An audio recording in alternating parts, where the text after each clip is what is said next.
12 ভোল্টের solar panel বা 12 ভোল্টের মোটর দিয়ে কিভাবে ফ্যান তৈরি করতে হয় সেটা আপনাদেরকে দেখাবো।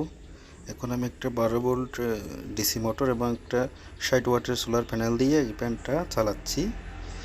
এটা একটা পুরাতন ওয়ালটনের নষ্ট ফ্যান থেকে পাখাটা নিয়েছি, আর ওই যে মোটরটা 12 ভোল্টের একটা ডিসি মোটর, ওটা দিয়ে আমি একটা ফ্যান তৈরি করেছি। কীরকম বাতাস, এই পলিথিনগুলো কীভাবে বাতাসের মধ্যে উঠতেছে দেখেন, খুব স্পিড হেভি বাতাস হচ্ছে। এটা 12 ভোল্ট সোলার প্যানেল এবং 12 ভোল্ট ডিসি মোটর দিয়ে কি স্পিডে ঘুরতেছে দেখেন।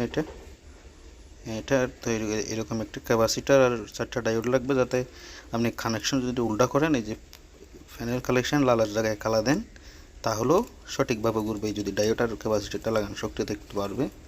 এটা এভাবে লাগাবেন। এটা 12 ভোল্ট ডিসি মোটর, দেখেন 12 ভোল্ট লেখা আছে গায়ে। আর যে পাখাটা আমি একটা নষ্ট ফ্যান থেকে নিয়েছি, একটা ওয়ালটনের নষ্ট ফ্যান থেকে পাখাটা নিয়েছি, এটা এখানে অ্যাড করে দিয়েছি। যে প্যানেলটা আপনার 60 ওয়াট 12 ভোল্ট, দেখেন কানেকশানগুলো। আমি ওই কানেকশানটা আপনাদেরকে দেখাবো কীভাবে কানেকশানটা করলাম।